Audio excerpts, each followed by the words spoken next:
La saga del oro negro.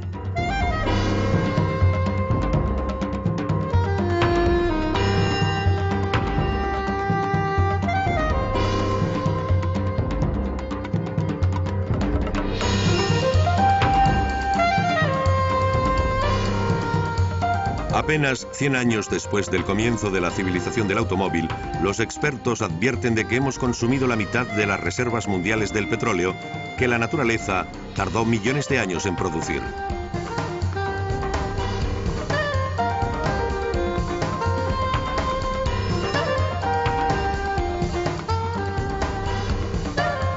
La edad de oro de las grandes petroleras.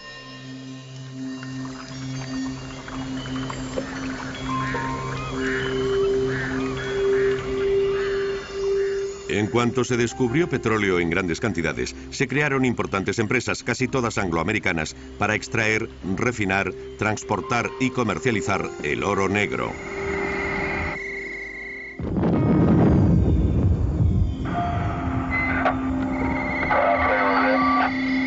Okay, girl, ready for shot point 25. Estas poderosas empresas internacionales con fantástica experiencia en el sector han dejado su huella hegemónica en la historia moderna del oro negro.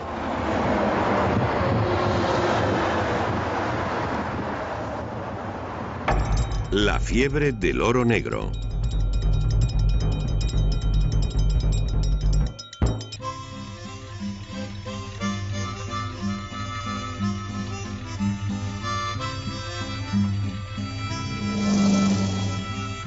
El inicio de la fiebre del oro negro fue humilde y se convirtió en legendario. Ocurrió en Titusville, Pensilvania, en la costa este de Estados Unidos, cerca de un pequeño río en el que la presencia del petróleo era tan obvia que le llamaban Arroyo Petróleo.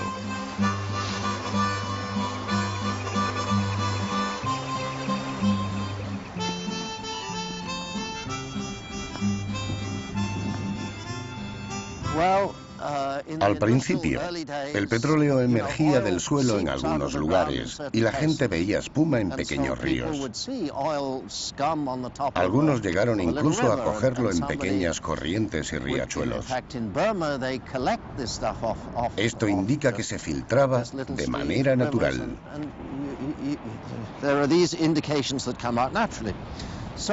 En Pensilvania había muchas de estas filtraciones.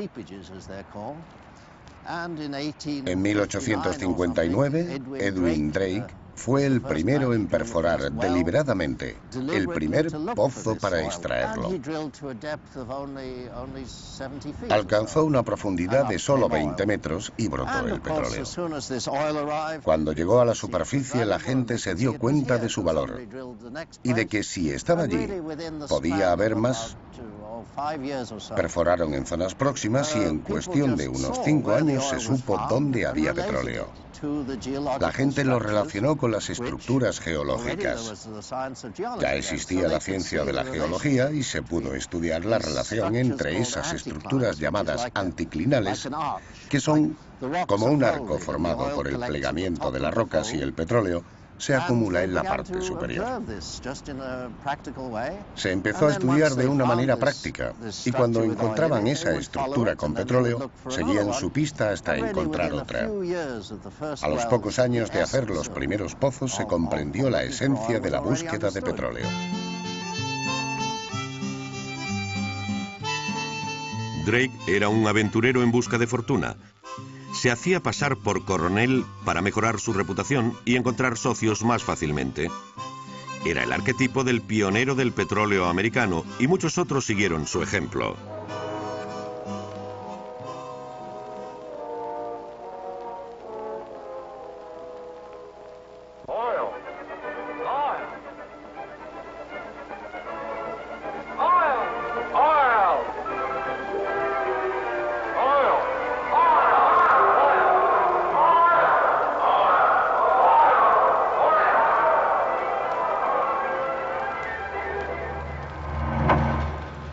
Tras su descubrimiento se inició una frenética búsqueda de petróleo en Pensilvania. En pocos años, Y a pesar de la guerra civil que asoló los estados del sur entre 1860 y 1865, la fiebre del oro negro se extendió por todo el país hasta California. Al mismo tiempo se completaba la conquista del oeste gracias a la construcción del ferrocarril transcontinental.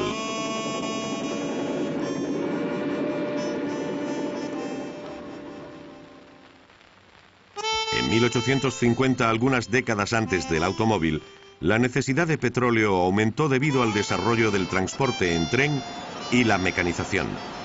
Ambos necesitaban lubricante industrial que hasta entonces se hacía con grasa de ballena. La matanza masiva de ballenas en las campañas de caza intensivas originó el descenso de la producción y el aumento de los precios. Se empezó a usar lubricante derivado del petróleo más barato y eficaz, salvando así a los cetáceos de una extinción segura.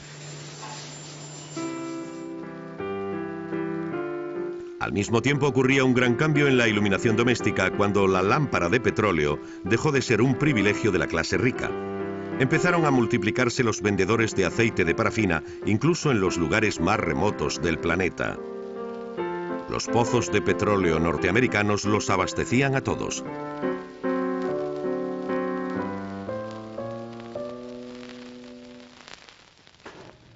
En los años posteriores se fueron descubriendo cada vez más pozos. En Oklahoma, Luisiana, Ohio y Texas brotaban las torres por todas partes.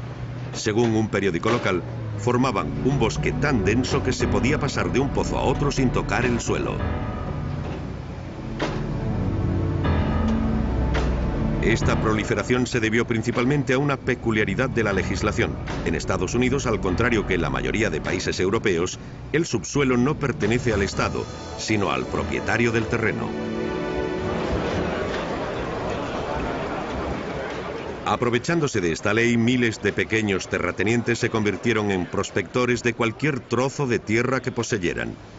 Los propietarios de pozos estaban tan desorganizados que había amenaza de marea negra en los estados petrolíferos. Esto implicó la caída del precio del crudo. La situación empezó a ser anárquica. Los reyes del petróleo.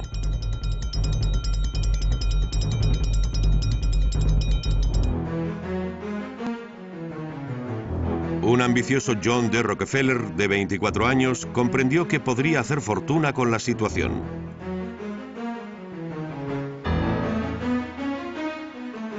Decían de él: Dios creó el mundo y Rockefeller lo puso en orden. Detrás de su éxito había una intuición visionaria, una energía sin límites, pero también un total desprecio por la ley. Le dijo a los prospectores: arriesguen sus dólares para buscar nuevos campos y cuando hayan encontrado petróleo, tendrán que pedirme a mí que lo transporte, lo refine y lo comercialice. Así fue como en 1870, con 31 años, fundó una compañía que sería legendaria, la Standard Oil. La gran idea de Rockefeller fue estandarizar la producción de productos refinados. Todo se basaba en la palabra estándar, que quiso incluir en el nombre del imperio que creó. Una vez que sacó productos estándar al mercado, productos específicos que pudieran ser usados por mucha gente, el petróleo se empezó a usar a gran escala, especialmente en automóviles. De hecho, esas dos industrias se desarrollaron en paralelo. Los automóviles necesitaban un producto como el petróleo, y el petróleo necesitaba un mercado. La genialidad de Rockefeller fue ver esa oportunidad y saber aprovecharla. Rockefeller impuso su ley a los pequeños terratenientes y se deshizo de un competidor tras otro. Cualquier medio era válido para conseguir su objetivo, incluyendo el soborno, la corrupción de políticos y jueces, el espionaje industrial y la violencia. Un ejemplo es la guerra que inició con los propietarios de los oleoductos. Cuando le hicieron frente, envió a sus esbirros para sabotear las instalaciones sin pensárselo dos veces. Sus ansias de éxito eran ilimitadas.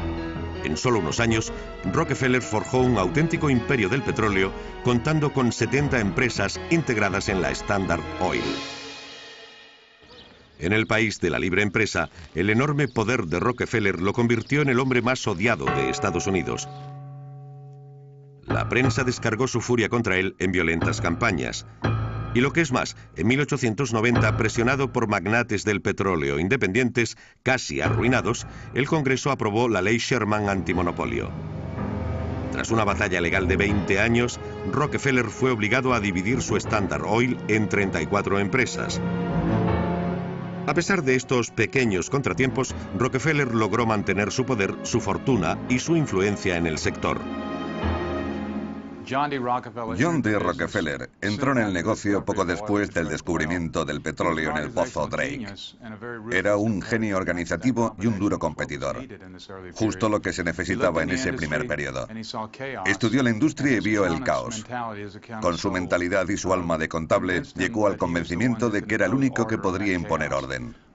En 30 años, se pasó al modelo de integración vertical, sumando la refinación, el transporte, el marketing y finalmente la producción de petróleo.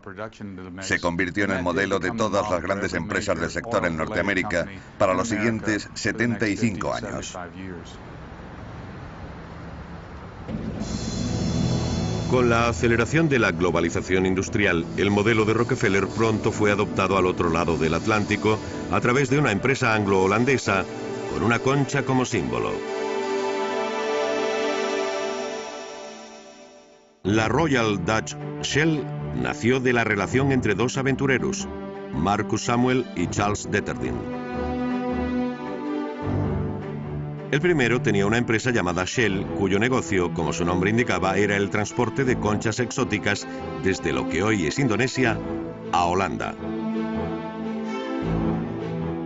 El otro era el presidente de una pequeña petrolera, The Royal Dutch, que explotaba un yacimiento cerca de Sumatra. En 1909, después de luchar ferozmente en el mercado, los dos protagonistas decidieron formar una sociedad, la Royal Dutch Shell.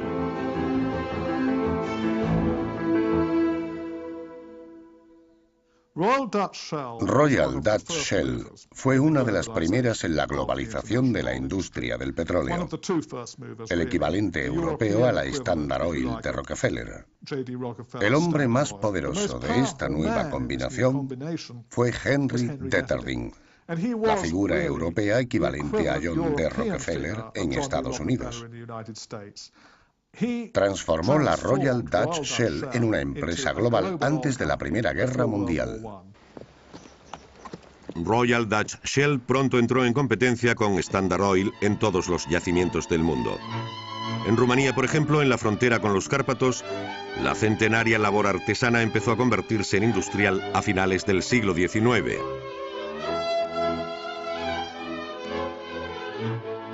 Aunque había otras muchas empresas extranjeras, Shell y Standard Oil controlaban la mayor parte del petróleo del país.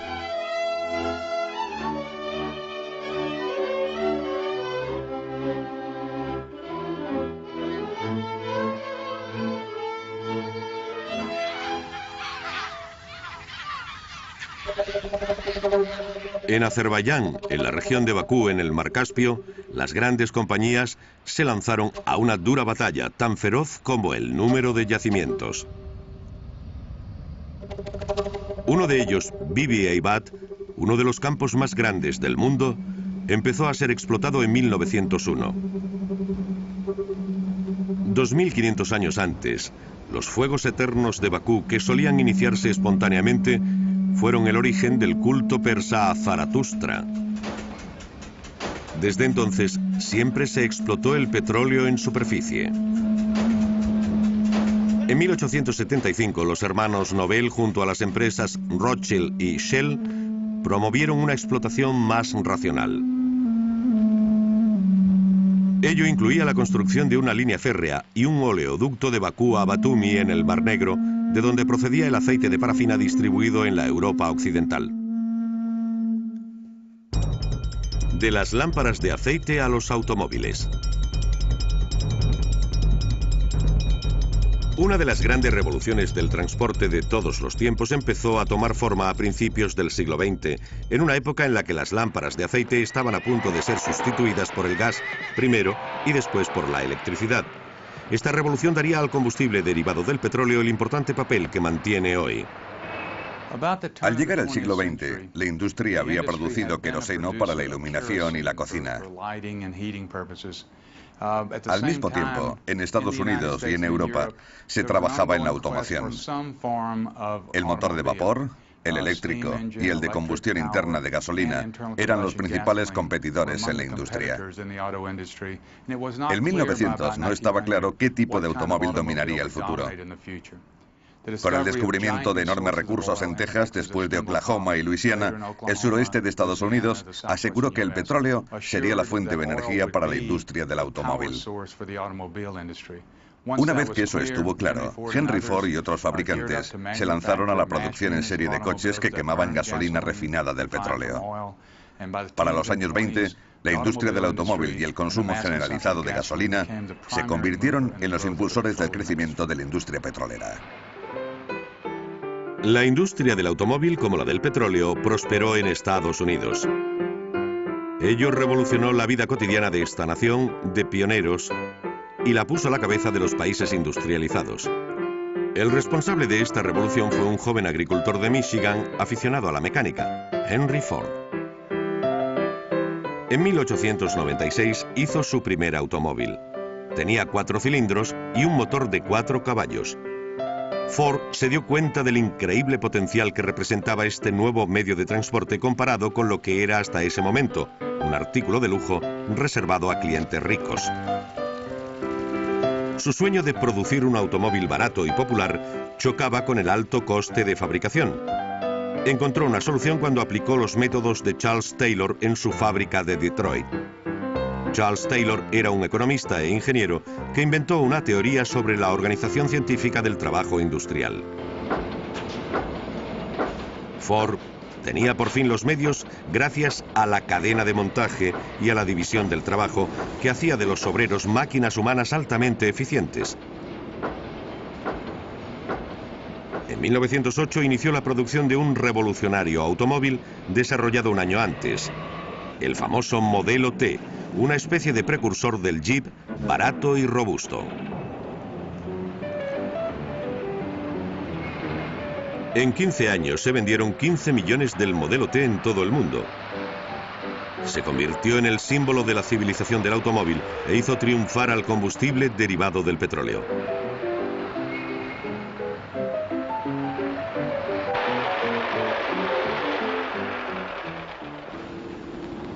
La llegada del automóvil impulsó una intensa competencia entre Estados Unidos y Europa en todas las áreas del transporte que usaran motores de combustión interna por tierra, mar y aire.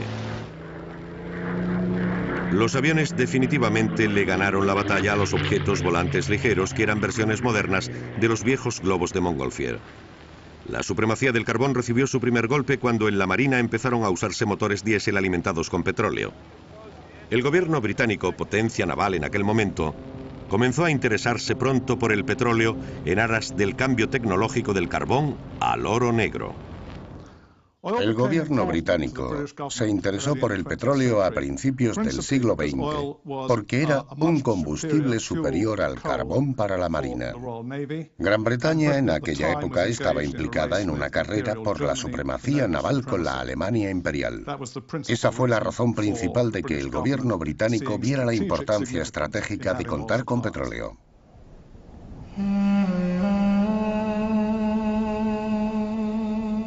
La compañía Anglo-Persian, actualmente British Petroleum o BP, fue el símbolo de este esquema político. La creación de la empresa en 1901 es digna de una historia de aventuras. A finales del siglo XIX, Jacques de Morgan, un arqueólogo francés que hacía excavaciones en Persia, encontró rastros de petróleo en una zona fronteriza con Irak. William Knox Darcy, un inglés propietario de minas de oro en Australia, se interesó por el descubrimiento. Después de que un geólogo estudiara el suelo, Darcy obtuvo una concesión del Shah de Persia a través de su gran visir a cambio de un buen puñado de monedas de oro.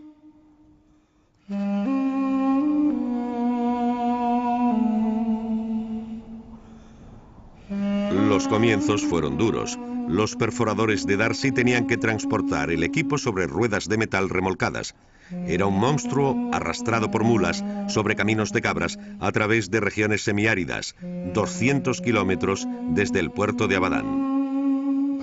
En aquella época, Persia estaba subdesarrollada y las zonas donde buscaban petróleo estaban muy lejos de Teherán y de los centros de gobierno. El gobierno central tenía poco poder en la periferia de Persia. William Knox Darcy envió un equipo para explorar la zona. El americano George Reynolds dirigió esta expedición. Tuvieron que trabajar en condiciones muy difíciles. No había infraestructura tal como la entendemos hoy. No había carreteras, suministro de energía, ni nada que pudiera apoyar la operación. Tuvieron que improvisar muchas cosas. El transporte dependía de carros y mulas. Gran parte del equipo que recibían, la mayor parte de Gran Bretaña y del extranjero, llegaba roto o faltaban piezas. El clima era muy duro. La seguridad también era un problema porque las tribus locales mandaban en la zona de prospección bastante más que el gobierno central. Hubo muchos problemas. Fue un ímprobo esfuerzo de exploración. Tardaron 7 años en descubrir un yacimiento gigante. Y eso sucedió después de muchas decepciones y dificultades.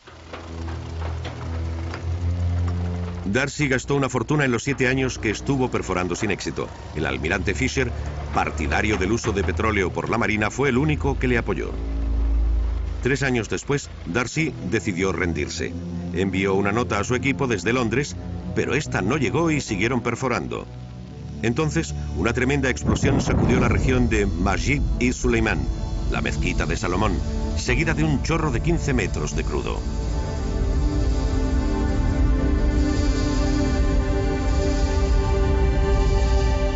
Este descubrimiento marcó el comienzo de la historia del petróleo de Oriente Medio y salvó a Darcy de la ruina. Para celebrar este momento dicen que citó el siguiente versículo del Salmo 104 de la Biblia: sacando de la tierra el aceite que hace lucir el rostro. Tras la constitución de la Anglo-Persian en 1909, el primer imperativo era desarrollar el yacimiento de Irán.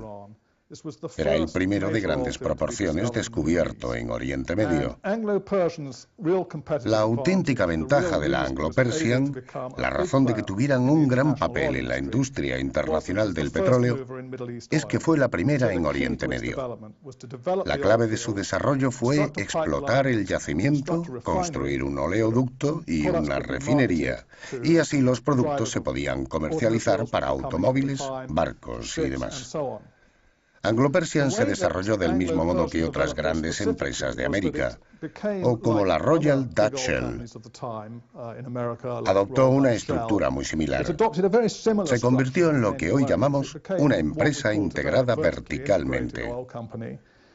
Participa en todo, desde la prospección y producción de crudo hasta la refinación y la comercialización final de sus productos, a través de sus gasolineras y de sus propios minoristas, así como grandes contratos con la Marina Británica y otros clientes.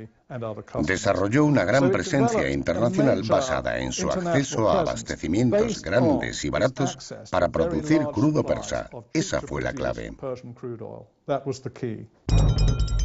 Petróleo, sangre y guerra.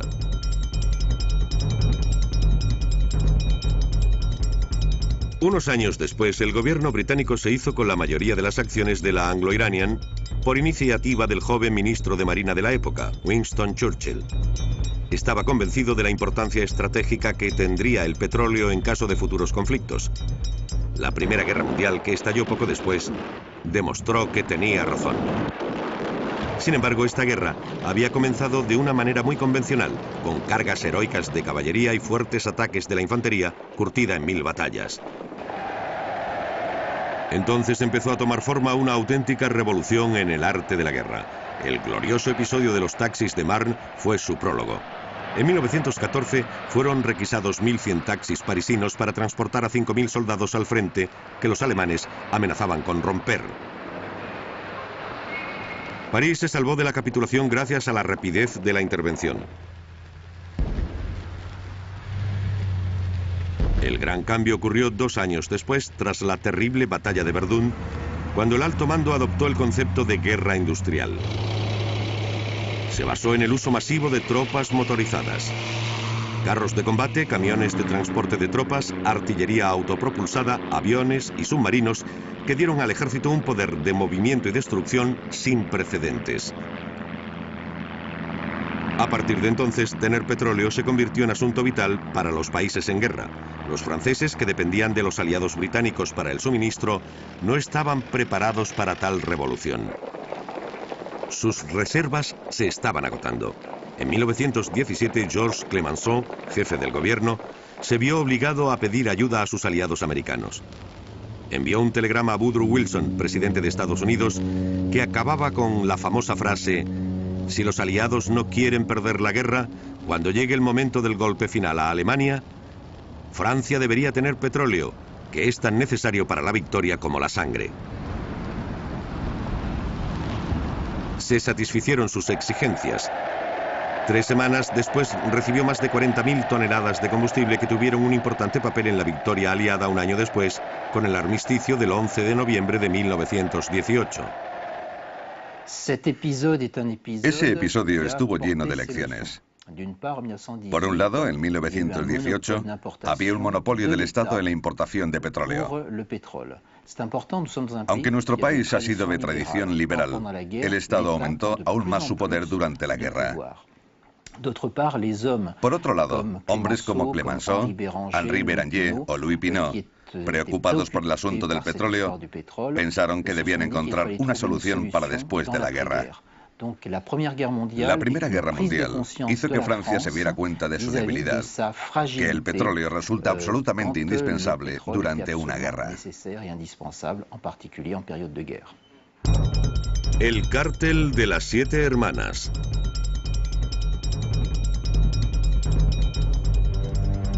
Francia se lanzó a una política activa para asegurarse su suministro. 2 años después, en abril de 1920, durante la conferencia de San Remo, vio su oportunidad cuando se suscitó el problema de la Turkish Petroleum, compañía turca de petróleo que tenía socios alemanes.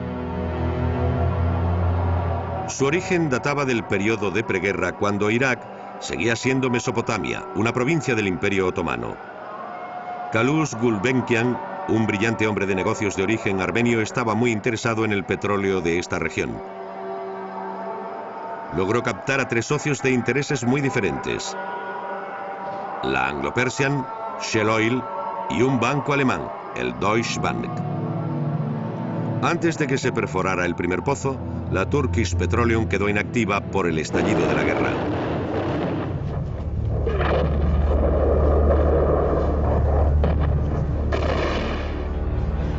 Todo cambió tras la victoria. Los aliados dividieron el Imperio Otomano, que se había alineado con los alemanes. Franceses e ingleses se repartieron los restos del imperio desaparecido. Los franceses consiguieron los protectorados de Siria y Líbano, y los ingleses Palestina e Irak. Después se planteó el destino de la Turkish Petroleum. Los ingleses la absorbieron para ser los únicos en explotar la riqueza petrolífera de su protectorado iraquí. Pero no pensaron en los franceses. Después de tormentosas negociaciones, Francia obtuvo la parte alemana de la empresa turca, que representaba el 25%, como indemnización por daños de guerra. Esta victoria llevó a la creación de la Compañía Francesa de Petróleo, CFP, antecesora de Total. Los americanos también querían que sus aliados les dieran su parte del pastel iraquí, y lo obtuvieron. Así nació un consorcio controlado por los ingleses, la Iraq Petroleum Company, participada por la Shell, la Anglo-Persian, la CFP y la American Nedec. Cada una poseía el 23,75% de las acciones. Como intermediario, Gulbenkian solo recibió el 5%, se ganó el sobrenombre de Mr. 5% y se convirtió en uno de los hombres más ricos de su tiempo. Cuando se firmó este acuerdo, comenzaron los trabajos de exploración. ¿Se haría realidad el sueño de Gulbenkian? Tras decenas de infructuosas expediciones geológicas, la investigación se concentró en Kirkuk. Allí, el 14 de octubre de 1927, a las 3 de la mañana, un tremendo temblor sacudió el desierto. Un chorro de petróleo salió de Baba Gurgur, el pozo número 1. Era tan potente que se necesitaron 700 hombres para ahogar la marea negra que amenazaba Kirkuk. La Iraq Petroleum Company entraba en funcionamiento. Los responsables de la empresa americano-anglo-franco-holandesa, eufóricos con el descubrimiento del primer gran yacimiento petrolífero de Oriente Próximo, decidieron trabajar unidos por toda la región. Pero aún había que determinar las fronteras, confusas en aquel momento. Se dice que Gulbenkian trazó una línea con un lápiz rojo. Es la famosa línea roja que seguía las fronteras del antiguo Imperio Otomano. Comprendía todo Oriente Próximo excepto Kuwait. Incluía la península arábiga, donde estaba casi toda la riqueza petrolífera y donde aún estaban por descubrir los mayores yacimientos del mundo, especialmente en Arabia Saudí.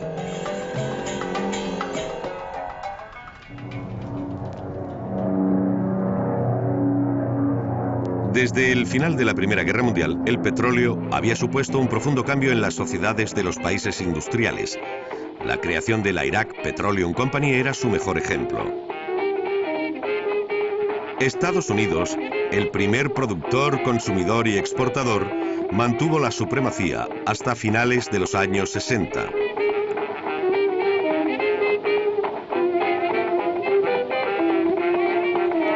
La industria del automóvil prosperó gracias a la tremenda expansión de la industria petrolera, que proporcionaba un combustible barato y aparentemente inagotable en cualquier punto del país.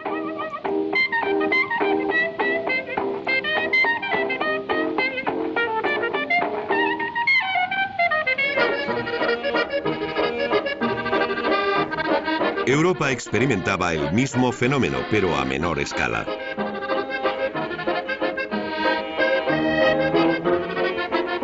La necesidad de petróleo era cada vez más acuciante e impulsó una feroz competencia entre las grandes compañías y las empresas independientes a ambos lados del Atlántico, ya que cada una quería conquistar nuevos yacimientos en las zonas más remotas del mundo.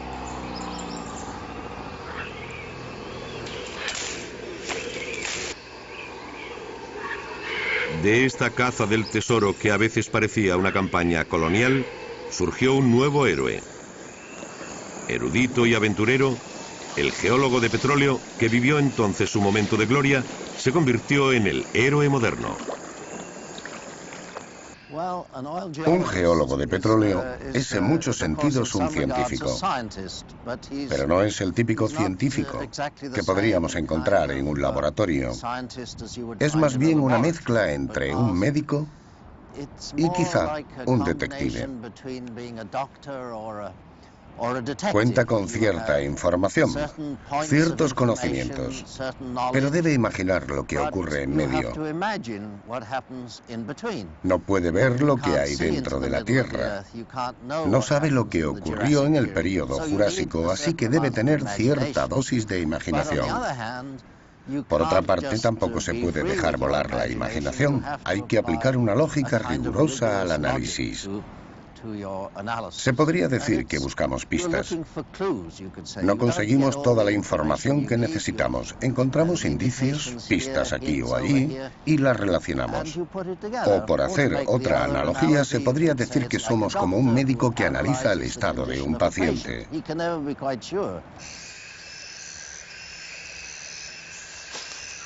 Según los patrones de la época, el aspirante a geólogo tenía que ser joven, duro y soltero, debido a las duras condiciones de vida.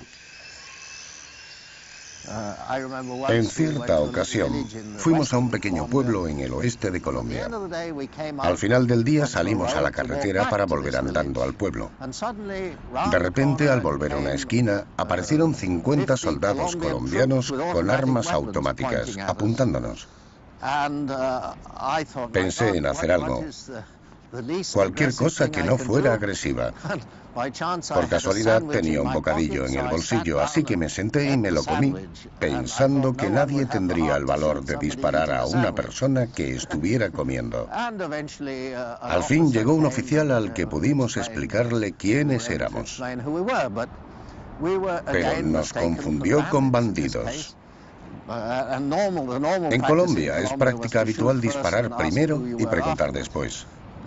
La verdad es que tuvimos suerte, pero nos pasaron muchas cosas.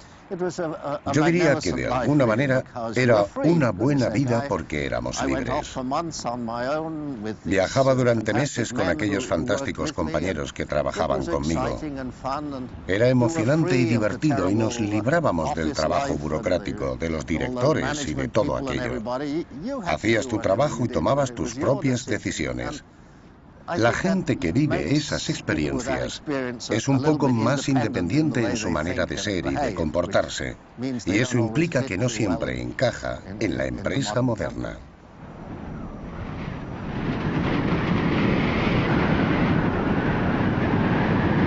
Durante la primera parte del siglo XX, los geólogos del petróleo y sus equipos hicieron numerosos descubrimientos en países del sur. Los líderes de esos países, la mayoría con estilos de vida anticuados, no podían calcular la riqueza que suponía cuando se reunían con los representantes de las grandes petroleras. En Oriente Medio y en los países productores de petróleo en general, las llamadas concesiones eran acuerdos que llevaban la firma o la huella dactilar de un emir. Permitían a empresas extranjeras que se encargaran de todo. Es decir, que explotaran el petróleo de principio a fin. La explotación, la producción, el transporte, la refinación. En contrapartida, estos países recibían una cierta cantidad de dinero por derechos e impuestos. Pero en general, esas sumas eran ridículas. En el periodo de entreguerras, las grandes compañías compitieron ferozmente mientras afianzaban su poder. Y más todavía cuando los años de plenitud que siguieron a la posguerra provocaron la caída de los precios. En este contexto tan revuelto, las 7 grandes, 5 norteamericanas y 2 inglesas, que después serían llamadas las 7 hermanas, se reunieron en secreto en el romántico escenario de un castillo escocés para poner fin a tan ruinosas pujas. Las luchas de competencia entre las grandes compañías estaban a la orden del día. Anthony Sampson recogía en su libro Las 7 hermanas una cita atribuida a Gulbenkian. Siempre fue difícil conocer a las empresas internacionales de petróleo. Eran como los gatos. Era difícil saber si estaban peleando o haciendo el amor. En 1928, Henry Tetterding reunió a los jefes de algunas petroleras en un castillo alquilado en Escocia, en un lugar llamado Agnacarry, porque había habido ataques de competencia en los mercados internacionales y había poca capacidad de producción de excedentes en la industria internacional. Como tiempo después harían los ministros de la OPEP para regular el proceso, el propósito del encuentro en Agnacarry fue intentar controlar la producción, la industria mundial del petróleo. Si los precios permanecían inmutables, el mundo se llenaría de petróleo. En el acuerdo de Agnacarry se propuso hacer un cártel. Se acordó hacer un sistema de cuotas que sostuvieran los precios en los mercados clave. México lucha contra las grandes petroleras.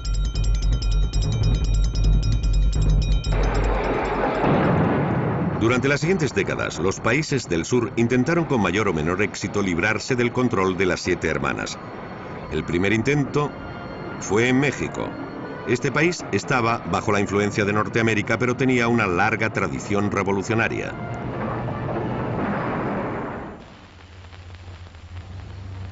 La aventura del petróleo mexicano tuvo un comienzo prometedor. A principios del siglo XX, México, potencialmente rico en petróleo, atrajo a prospectores y especuladores, especialmente británicos y americanos. El gobierno de la época deseaba desarrollar los recursos económicos de su país como su vecino del norte. Para estimularlas, dio a las empresas petroleras ventajas especiales como la supresión de los impuestos de exportación o exención parcial de impuestos sobre el capital invertido.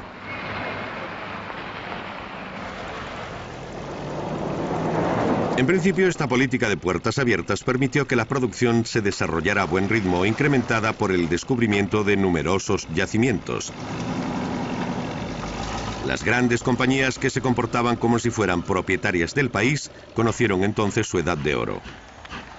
La Revolución Mexicana entre 1913 y 1917 cambió drásticamente las relaciones entre el gobierno y las petroleras, que vieron cuestionados sus privilegios.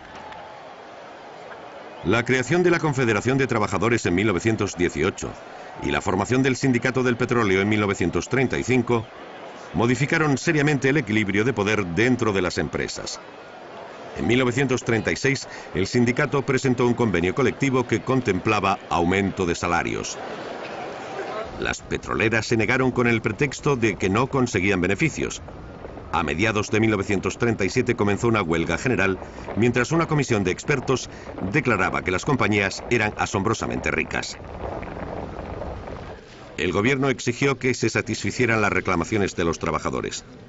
Las compañías, sobreestimando su poder, se negaron. Nuestra contestación es definitivamente no. En un famoso discurso el 18 de marzo de 1938, Lázaro Cárdenas, presidente de la República y figura clave de la derecha mexicana, decretó la nacionalización de las 17 empresas angloamericanas que controlaban toda la industria petrolera. The President of Mexico is going to speak. Por causa de utilidad pública y a favor de la nación, se declaran expropiados la maquinaria, edificios, oleoductos, refinerías, vías de comunicación, embarcaciones y todos los demás bienes de las compañías petroleras.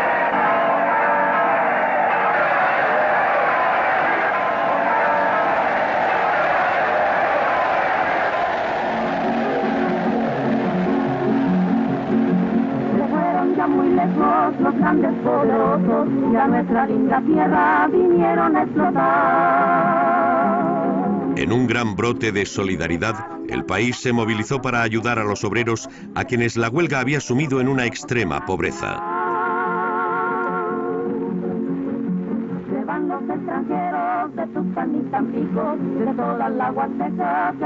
La compañía nacional Pemex sustituyó a las empresas extranjeras, pero México pagó cara su hazaña. Las compañías despojadas contraatacaron retirando sus equipos técnicos e imponiendo un boicot a la exportación de petróleo mexicano.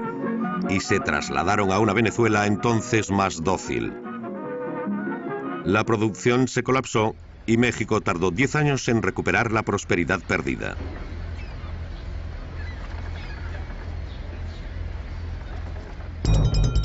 Un mar de petróleo.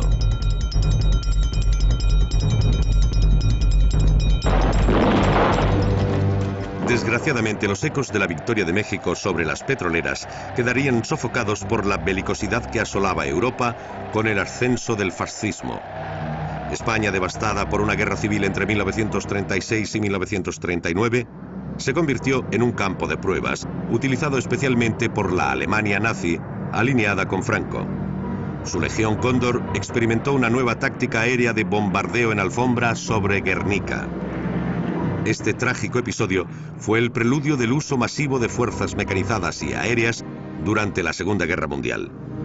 Desde entonces, dominar la producción y el transporte de petróleo ha sido elemento clave para la victoria.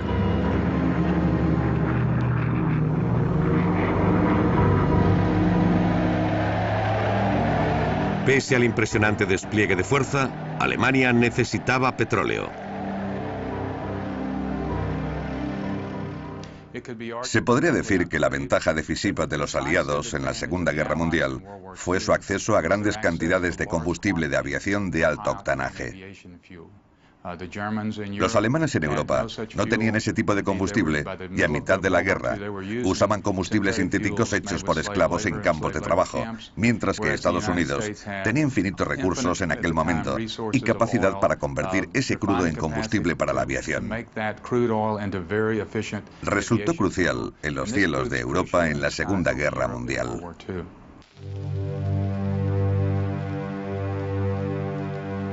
La necesidad alemana de petróleo fue una de las razones por las que firmó el Pacto Germano-Soviético en septiembre de 1939. Una de las cláusulas aseguraba el suministro ruso a la Alemania nazi.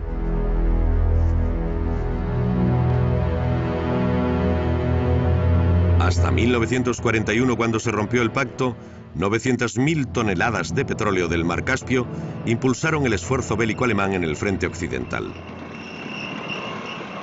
Después de la campaña, que terminó con una victoria aplastante sobre Francia en 3 semanas, tuvieron que enfrentarse a la inesperada resistencia británica. Fue una guerra aérea y naval ruinosa en cuanto a combustible. A pesar de su estancamiento en el frente occidental y contra toda expectativa, Hitler atacó el este y envió sus tropas a la URSS. Según un historiador alemán, el hambre de petróleo fue la razón principal de su decisión de invadir Rusia. Cuando Hitler intentó apoderarse de los yacimientos de Bakú, tenía 2 objetivos: privar a los rusos de su petróleo y abastecerse para continuar su avance hacia la India.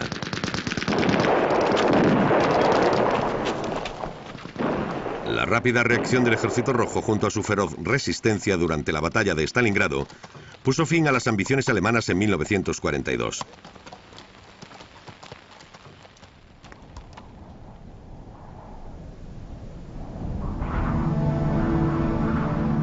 El mismo año, la ofensiva de Rommel en Egipto llegó a un repentino final por falta de combustible. Lo mismo le ocurrió a los japoneses, que habían confiado en el petróleo americano. En 1941, Roosevelt decidió congelar el suministro a Japón. Como dijo Churchill, Japón tuvo que enfrentarse al dilema de llevarse bien o hacer la guerra con Estados Unidos. Optaron por la guerra y lanzaron el ataque a Pearl Harbor el 7 de diciembre de 1941. El objetivo de los estrategas japoneses era destruir la flota americana y apoderarse de los yacimientos de Indonesia.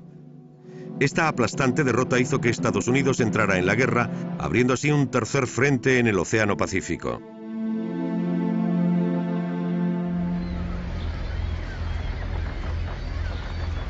Los norteamericanos dedicaron su poderosa economía a la industria bélica.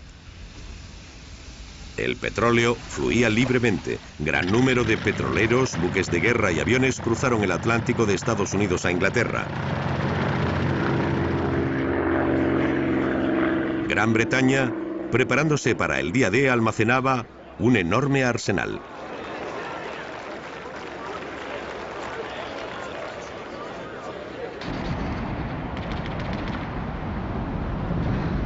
Cuando los aliados desembarcaron en Normandía en junio de 1944, la guerra industrial que había empezado en 1917 llegó a su culmen. La sangre y el petróleo cubrieron la costa de Normandía.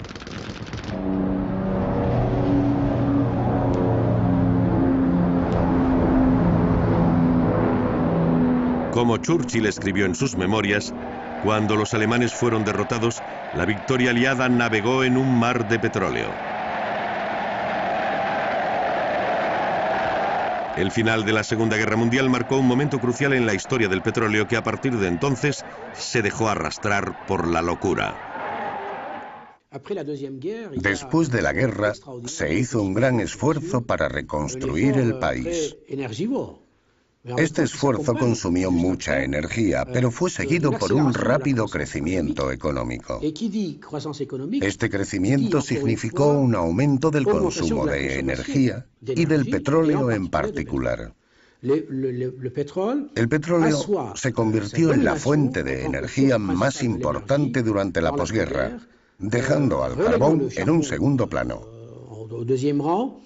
En ese momento, la gente pensaba que se consumiría tan rápido que no habría suficientes reservas.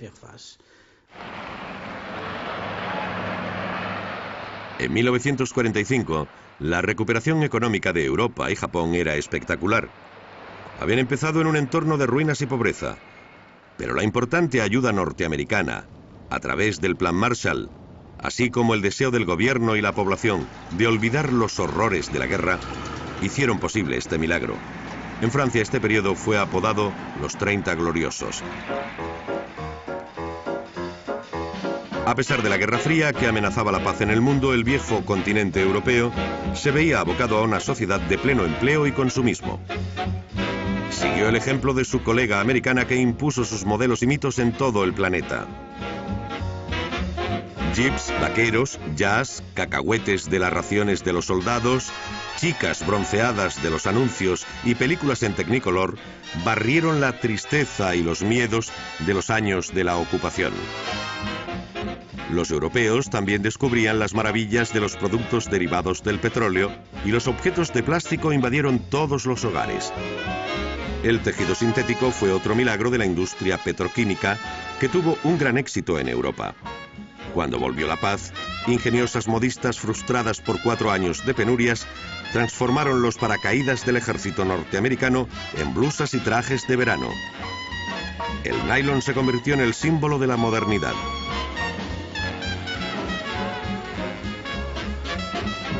Pero el auténtico signo de prosperidad en los países europeos y Japón fue la democratización generalizada de los automóviles. El consumo se desató y multiplicó por 4 en 20 años. Este fenómeno animó a las petroleras a buscar nuevos yacimientos en países del sur y especialmente en Oriente Próximo. Fue entonces cuando esos países empezaron a despertar y a encontrar los medios de liberarse del duradero control de Occidente. Fue el amanecer del nacionalismo del petróleo.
Como tiempo después harían los ministros de la OPEP para regular el proceso, el propósito del encuentro en Agnacarry fue intentar controlar la producción, la industria mundial del petróleo. Si los precios permanecían inmutables, el mundo se llenaría de petróleo. En el acuerdo de Agnacarry se propuso hacer un cartel. Se acordó hacer un sistema de cuotas que sostuvieran los precios en los mercados clave. México lucha contra las grandes petroleras.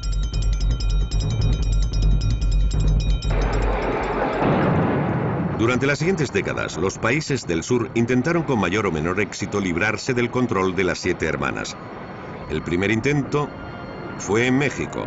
Este país estaba bajo la influencia de Norteamérica, pero tenía una larga tradición revolucionaria.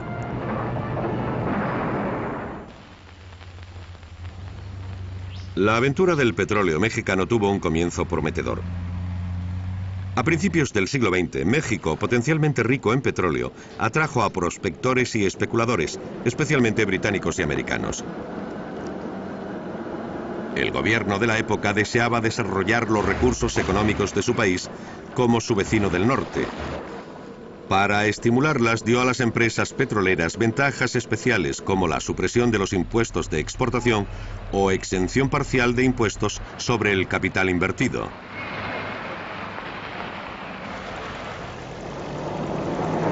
En principio, esta política de puertas abiertas permitió que la producción se desarrollara a buen ritmo, incrementada por el descubrimiento de numerosos yacimientos. Las grandes compañías que se comportaban como si fueran propietarias del país conocieron entonces su edad de oro. La Revolución Mexicana entre 1913 y 1917 cambió drásticamente las relaciones entre el gobierno y las petroleras, que vieron cuestionados sus privilegios. La creación de la Confederación de Trabajadores en 1918 y la formación del Sindicato del Petróleo en 1935 modificaron seriamente el equilibrio de poder dentro de las empresas. En 1936, el sindicato presentó un convenio colectivo que contemplaba aumento de salarios. Las petroleras se negaron con el pretexto de que no conseguían beneficios. A mediados de 1937 comenzó una huelga general, mientras una comisión de expertos declaraba que las compañías eran asombrosamente ricas. El gobierno exigió que se satisficieran las reclamaciones de los trabajadores. Las compañías, sobreestimando su poder, se negaron. Nuestra contestación es... El petróleo fluía libremente. Gran número de petroleros, buques de guerra y aviones cruzaron el Atlántico de Estados Unidos a Inglaterra. Gran Bretaña, preparándose para el día D, almacenaba un enorme arsenal.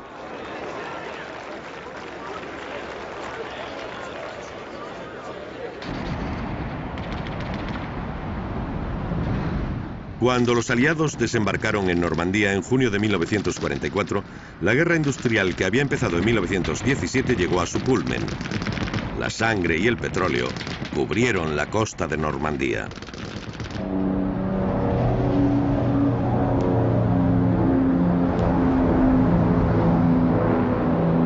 Como Churchill escribió en sus memorias, cuando los alemanes fueron derrotados, la victoria aliada navegó en un mar de petróleo.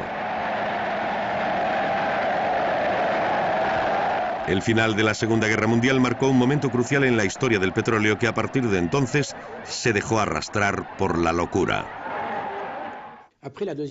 Después de la guerra, se hizo un gran esfuerzo para reconstruir el país. Este esfuerzo consumió mucha energía, pero fue seguido por un rápido crecimiento económico.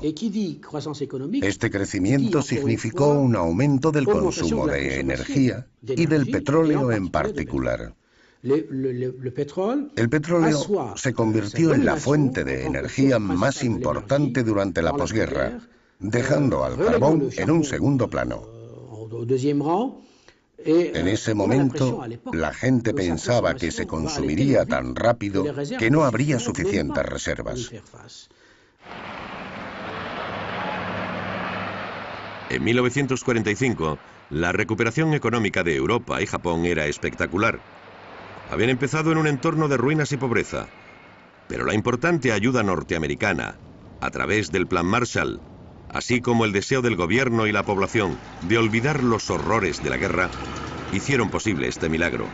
En Francia este periodo fue apodado los 30 Gloriosos.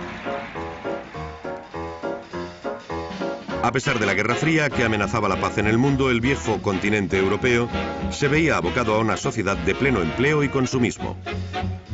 Siguió el ejemplo de su colega americana que impuso sus modelos y mitos en todo el planeta. Jeeps, vaqueros, jazz, cacahuetes de las raciones de los soldados, chicas bronceadas de los anuncios y películas en Technicolor barrieron la tristeza y los miedos de los años de la ocupación. Los europeos también descubrían las maravillas de los productos derivados del petróleo y los objetos de plástico invadieron todos los...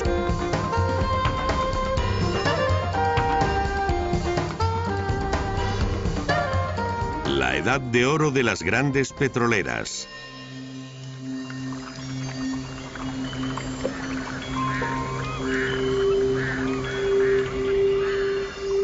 En cuanto se descubrió petróleo en grandes cantidades, se crearon importantes empresas, casi todas angloamericanas, para extraer, refinar, transportar y comercializar el oro negro.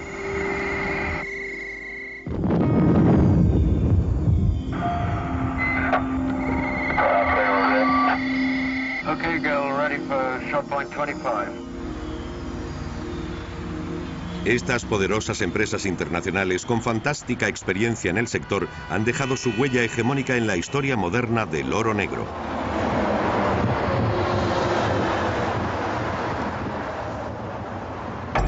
La fiebre del oro negro.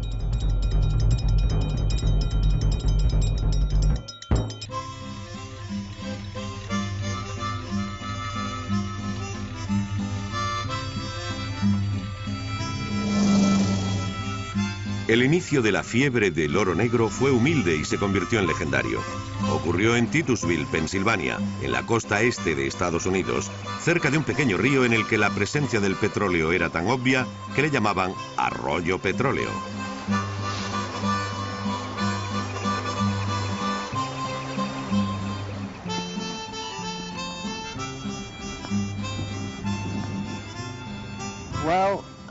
Al principio, el petróleo emergía del suelo en algunos lugares y la gente veía espuma en pequeños ríos.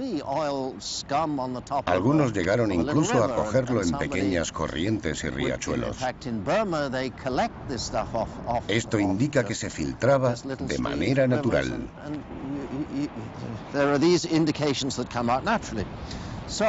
En Pensilvania había muchas de estas filtraciones.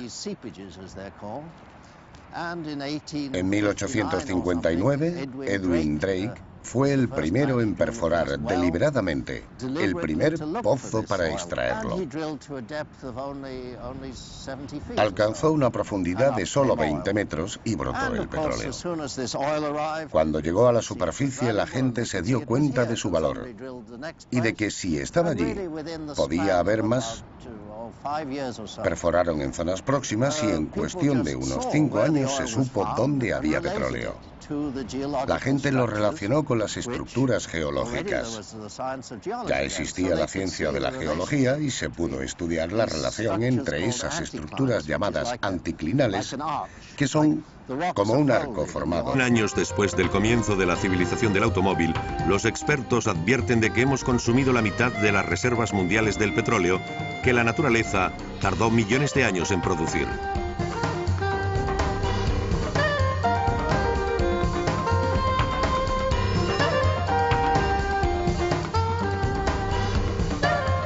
La edad de oro de las grandes petroleras.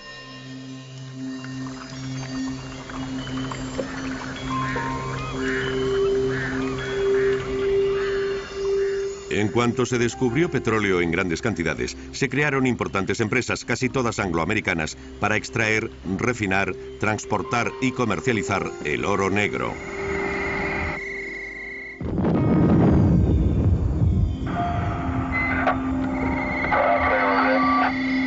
Okay, Gil, ready for short point 25. Estas poderosas empresas internacionales con fantástica experiencia en el sector han dejado su huella hegemónica en la historia moderna del oro negro.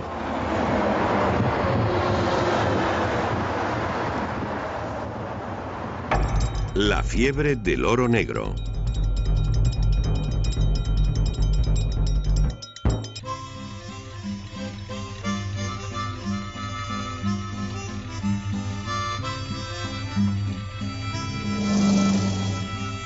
El inicio de la fiebre del oro negro fue humilde y se convirtió en legendario.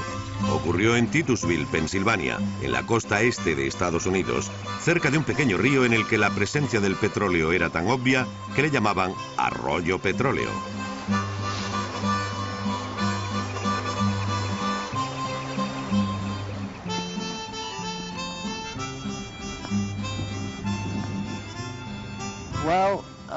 Al principio, el petróleo emergía del suelo en algunos lugares y la gente veía espuma en pequeños ríos. Algunos llegaron incluso a cogerlo en pequeñas corrientes y riachuelos. Esto indica que se filtraba de manera natural.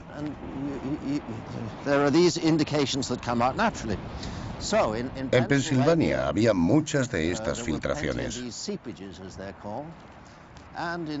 En 1859, Edwin Drake fue el primero en perforar deliberadamente el primer pozo para extraerlo.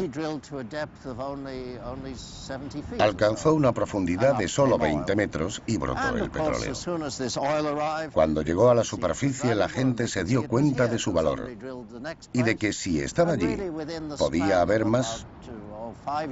Perforaron en zonas próximas y en cuestión de unos 5 años se supo dónde había petróleo. La Iraq Petroleum Company entraba en funcionamiento. Los responsables de la empresa americano-anglo-franco-holandesa, eufóricos con el descubrimiento del primer gran yacimiento petrolífero de Oriente Próximo, decidieron trabajar unidos por toda la región. Pero aún había que determinar las fronteras, confusas en aquel momento. Se dice que Gulbenkian trazó una línea con un lápiz rojo. Es la famosa línea roja que seguía las fronteras del antiguo Imperio Otomano. Comprendía todo Oriente Próximo excepto Kuwait. Incluía la península arábiga, donde estaba casi toda la riqueza petrolífera y donde aún estaban por descubrir los mayores yacimientos del mundo, especialmente en Arabia Saudí.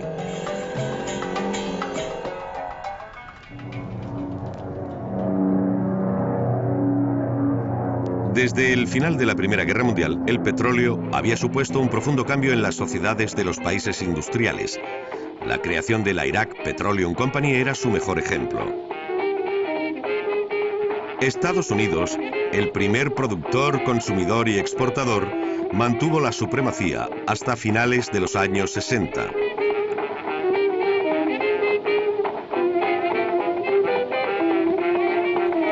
La industria del automóvil prosperó gracias a la tremenda expansión de la industria petrolera, que proporcionaba un combustible barato y aparentemente inagotable en cualquier punto del país.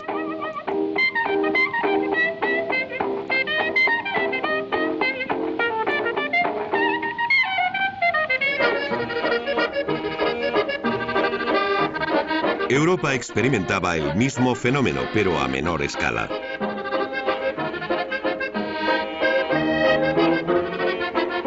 La necesidad de petróleo era cada vez más acuciante e impulsó una feroz competencia entre las grandes compañías y las empresas independientes a ambos lados del Atlántico, ya que cada una quería conquistar nuevos yacimientos en las zonas más remotas del mundo.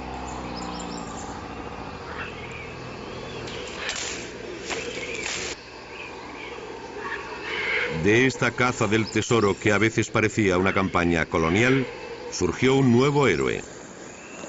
Erudito y aventurero, el geólogo de petróleo, que vivió entonces su momento de gloria, se convirtió en el héroe moderno.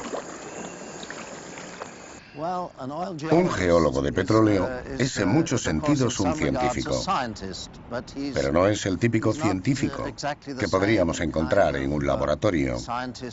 Es más bien una mezcla entre un médico y quizá un detective. Era tan potente que se necesitaron 700 hombres para ahogar la marea negra que amenazaba Kirkuk.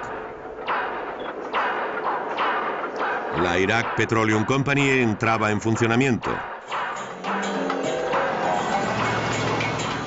Los responsables de la empresa americano-anglo-franco-holandesa, eufóricos con el descubrimiento del primer gran yacimiento petrolífero de Oriente Próximo, decidieron trabajar unidos por toda la región.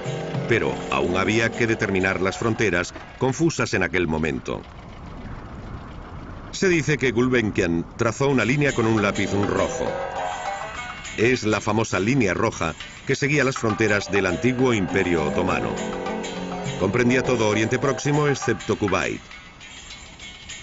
Incluía la península arábiga, donde estaba casi toda la riqueza petrolífera y donde aún estaban por descubrir los mayores yacimientos del mundo, especialmente en Arabia Saudí.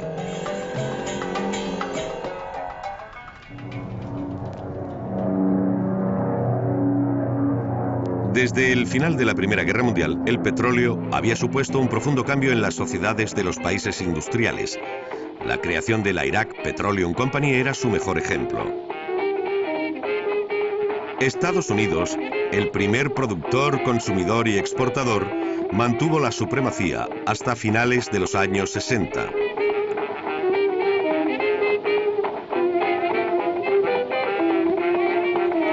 La industria del automóvil prosperó gracias a la tremenda expansión de la industria petrolera, que proporcionaba un combustible barato y aparentemente inagotable en cualquier punto del país.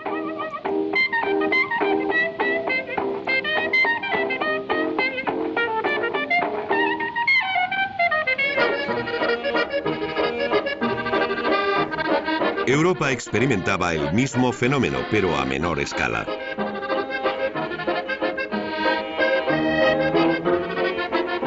La necesidad de petróleo era cada vez más acuciante e impulsó una feroz competencia entre las grandes compañías y las empresas independientes a ambos lados del Atlántico, ya que cada una quería conquistar nuevos yacimientos en las zonas más remotas del mundo.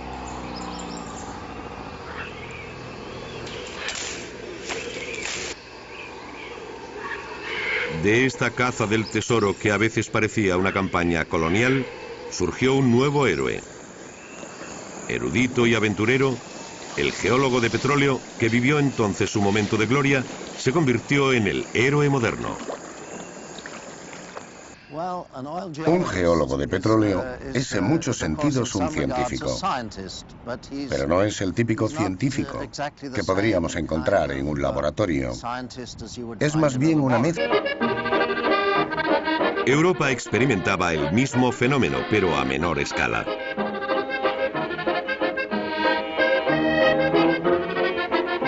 La necesidad de petróleo era cada vez más acuciante e impulsó una feroz competencia entre las grandes compañías y las empresas independientes a ambos lados del Atlántico, ya que cada una quería conquistar nuevos yacimientos en las zonas más remotas del mundo.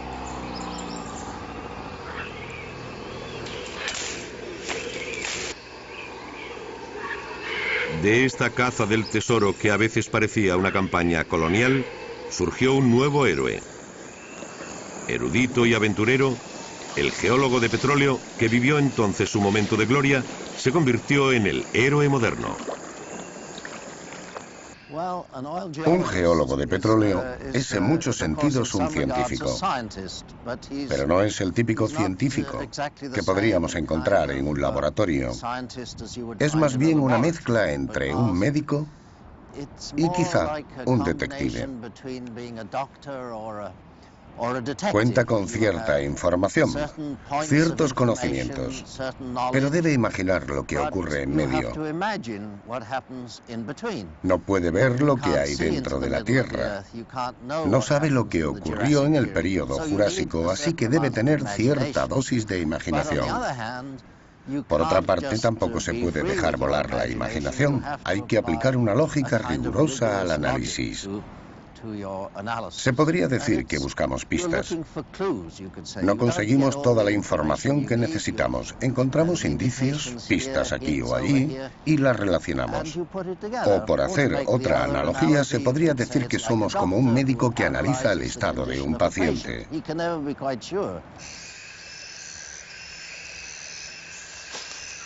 Según los patrones de la época, el aspirante a geólogo tenía que ser joven, duro y soltero, debido a las duras condiciones de vida. En cierta ocasión, fuimos a un pequeño pueblo en el oeste de Colombia. Al final del día salimos a la carretera para volver andando al pueblo.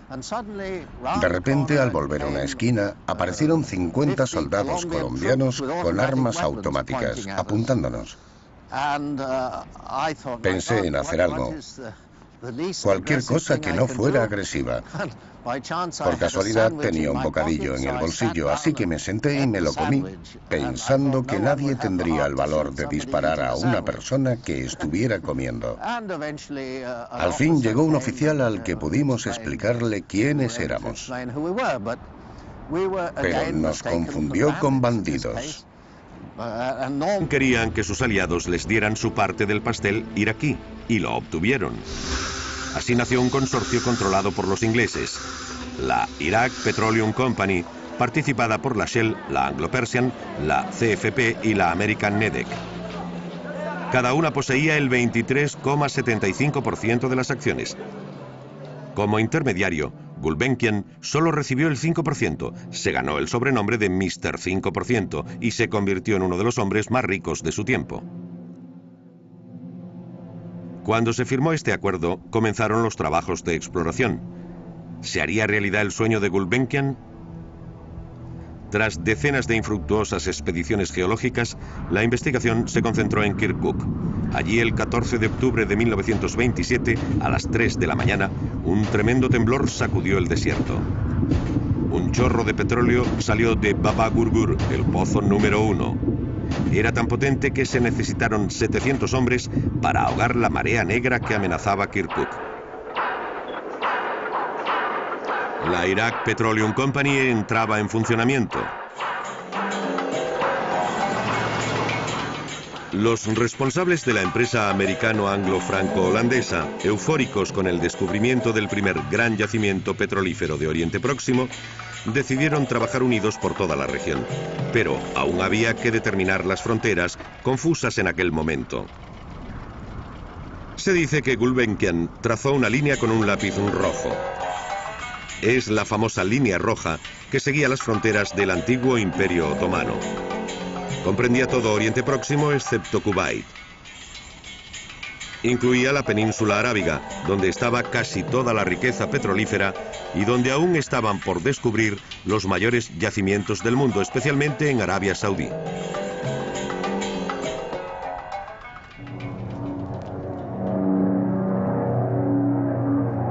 Desde el final de la Primera Guerra Mundial, el petróleo había supuesto un profundo cambio en las sociedades de los países industriales. La creación de la Iraq Petroleum Company era su mejor ejemplo. Estados Unidos, el primer productor, consumidor y exportador, mantuvo la supremacía hasta finales de los años 60.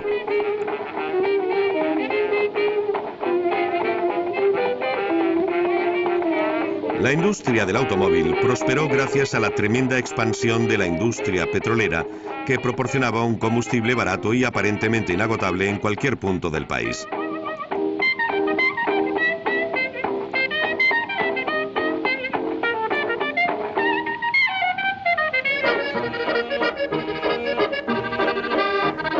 Europa experimentaba el mismo fenómeno, pero Definitivamente no.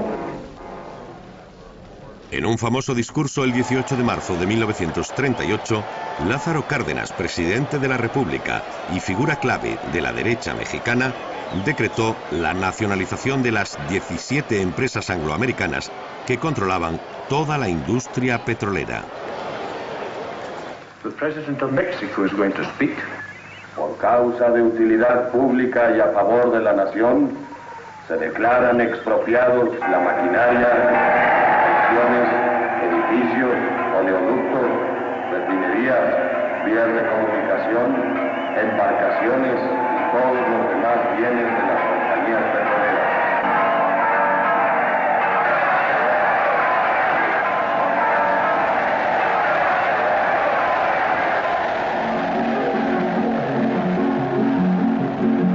Se fueron ya muy lejos los grandes poderosos y a nuestra linda tierra vinieron a explotar.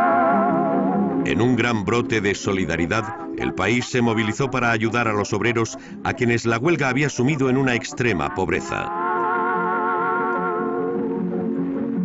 Se van los extranjeros de Tuxpan y Tampico, de todas las Huastecas que abarcan. La compañía nacional Pemex sustituyó a las empresas extranjeras, pero México pagó cara su hazaña. Hicieron ricos Las compañías despojadas contraatacaron retirando sus equipos técnicos e imponiendo un boicot a la exportación de petróleo mexicano.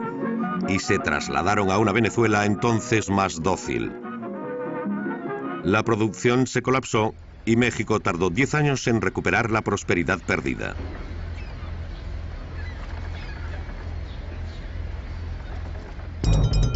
Un mar de petróleo.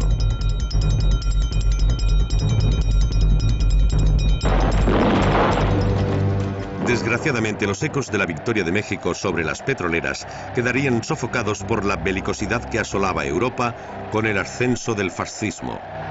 España, devastada por una guerra civil entre 1936 y 1939, se convirtió en un campo de pruebas, utilizado especialmente por la Alemania nazi, alineada con Franco. Su Legión Cóndor experimentó una nueva táctica aérea de bombardeo en alfombra sobre Guernica. Este trágico episodio fue el preludio del uso masivo de fuerzas mecanizadas y aéreas durante la Segunda Guerra Mundial.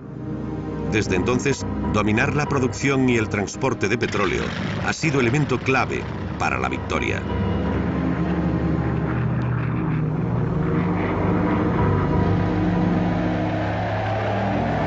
Pese al impresionante despliegue de fuerza, Alemania necesitaba petróleo. Las grandes compañías que se comportaban como si fueran propietarias del país conocieron entonces su edad de oro. La Revolución Mexicana entre 1913 y 1917 cambió drásticamente las relaciones entre el gobierno y las petroleras, que vieron cuestionados sus privilegios. La creación de la Confederación de Trabajadores en 1918 y la formación del Sindicato del Petróleo en 1935 modificaron seriamente el equilibrio de poder dentro de las empresas. En 1936, el sindicato presentó un convenio colectivo que contemplaba aumento de salarios. Las petroleras se negaron con el pretexto de que no conseguían beneficios. A mediados de 1937 comenzó una huelga general, mientras una comisión de expertos declaraba que las compañías eran asombrosamente ricas. El gobierno exigió que se satisficieran las reclamaciones de los trabajadores. Las compañías, sobreestimando su poder, se negaron. Nuestra contestación es definitivamente no. En un famoso discurso el 18 de marzo de 1938, Lázaro Cárdenas, presidente de la República y figura clave de la derecha mexicana, decretó la nacionalización de las 17 empresas angloamericanas que controlaban toda la industria petrolera. The President of Mexico is going to speak. Por causa de utilidad pública y a favor de la nación, se declaran expropiados la maquinaria, secciones, edificios, oleoductos, refinerías, vías de comunicación, embarcaciones y todos los demás bienes de las compañías petroleras.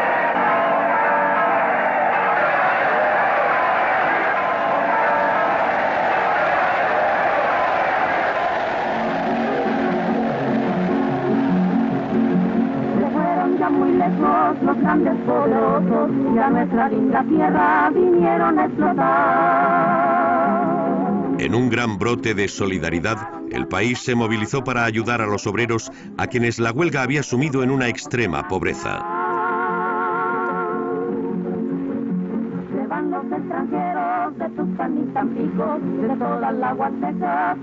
La compañía nacional Pemex sustituyó a las empresas extranjeras, pero México pagó cara su hazaña.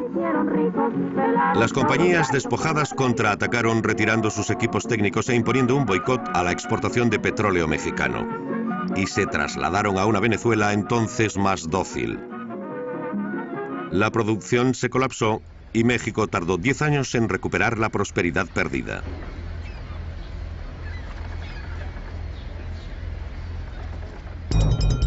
Un mar de...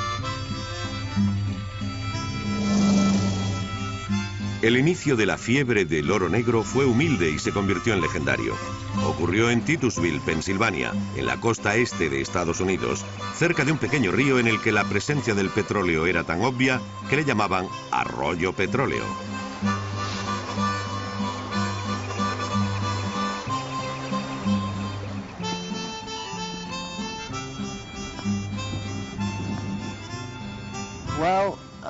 Al principio, el petróleo emergía del suelo en algunos lugares y la gente veía espuma en pequeños ríos. Algunos llegaron incluso a cogerlo en pequeñas corrientes y riachuelos. Esto indica que se filtraba de manera natural.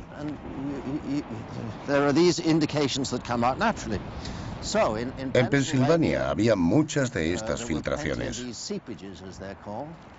En 1859, Edwin Drake fue el primero en perforar deliberadamente el primer pozo para extraerlo. Alcanzó una profundidad de solo 20 metros y brotó el petróleo. Cuando llegó a la superficie, la gente se dio cuenta de su valor y de que si estaba allí, podía haber más. Perforaron en zonas próximas y en cuestión de unos 5 años se supo dónde había petróleo. La gente lo relacionó con las estructuras geológicas. Ya existía la ciencia de la geología y se pudo estudiar la relación entre esas estructuras llamadas anticlinales, que son como un arco formado por el plegamiento de las rocas y el petróleo se acumula en la parte superior. Se empezó a estudiar de una manera práctica y cuando encontraban esa estructura con petróleo, seguían su pista hasta encontrar otra. A los pocos años de hacer los primeros pozos se comprendió la esencia de la búsqueda de petróleo. Drake era un aventurero en busca de fortuna. Se hacía pasar por coronel para mejorar su reputación y encontrar socios más fácilmente. Era el arquetipo del pionero del petróleo americano y muchos otros siguieron su ejemplo.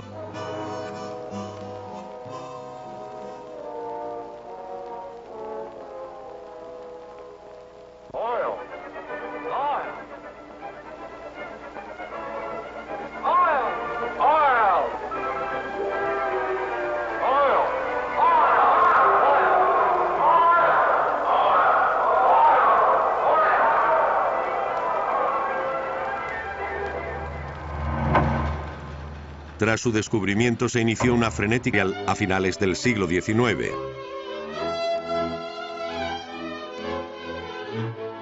Aunque había otras muchas empresas extranjeras, Shell y Standard Oil controlaban la mayor parte del petróleo del país.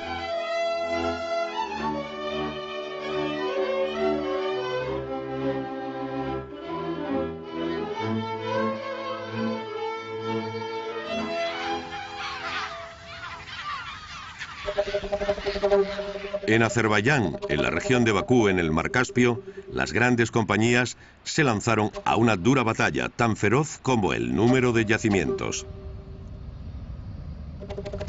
Uno de ellos, Bibi Eibat, uno de los campos más grandes del mundo, empezó a ser explotado en 1901. 2500 años antes, los fuegos eternos de Bakú, que solían iniciarse espontáneamente, fueron el origen del culto persa a Zaratustra. Desde entonces, siempre se explotó el petróleo en superficie. En 1875, los hermanos Nobel, junto a las empresas Rothschild y Shell, promovieron una explotación más racional. Ello incluía la construcción de una línea férrea y un oleoducto de Bakú a Batumi en el Mar Negro, de donde procedía el aceite de parafina distribuido en la Europa occidental. De las lámparas de aceite a los automóviles. Una de las grandes revoluciones del transporte de todos los tiempos empezó a tomar forma a principios del siglo XX, en una época en la que las lámparas de aceite estaban a punto de ser sustituidas por el gas primero y después por la electricidad. Esta revolución daría al combustible derivado del petróleo el importante papel que mantiene hoy. Al llegar al siglo XX, la industria había producido queroseno para la iluminación y la cocina. Al mismo tiempo, en Estados Unidos y en Europa, se trabajaba en la automoción. El motor de vapor, el eléctrico y el de combustión interna de gasolina eran los principales competidores en la industria. En 1900 no estaba claro qué tipo de automóvil dominaría el futuro. Con el descubrimiento de enormes recursos en Texas después de Oklahoma y Luisiana, el suroeste de Estados Unidos aseguró que el petróleo sería la fuente de energía para la industria del automóvil. Una vez que eso estuvo claro, Henry Ford y otros fabricantes se lanzaron a la producción en serie de coches que quemaban gasolina refinada del petróleo. Para los años 20, la industria del automóvil y el consumo generalizado de gasolina se convirtieron en los impulsores del crecimiento de la industria petrolera. La industria del automóvil, como la del petróleo, prosperó en Estados Unidos.